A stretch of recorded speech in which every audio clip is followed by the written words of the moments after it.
Tiek ikimokyklinėme ugdyme, tiek priešmokyklinėme amžiuje vaikas mokosi per santykį, per patirtį, per situacijas, kurios kartojasi kasdieną.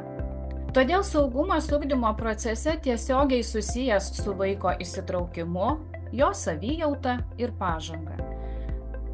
Kai vaiko būsena yra stabili, jis lengviau sutelkia dėmesį, drąsiau bando, paprasčiau įsitraukia į veiklas ir kuria santykius su kitais. Svarbu yra prisiminti, kad vaikai yra labai skirtingi.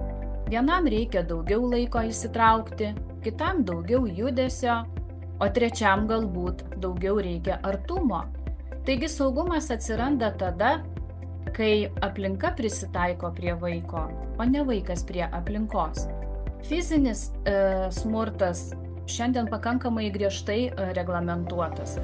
Emocinis ir socialinis saugumas ne visada matomas iš karto, bet jis labai greitai pasimato elgesyje, vaiko savivaldoje ir mokymesi.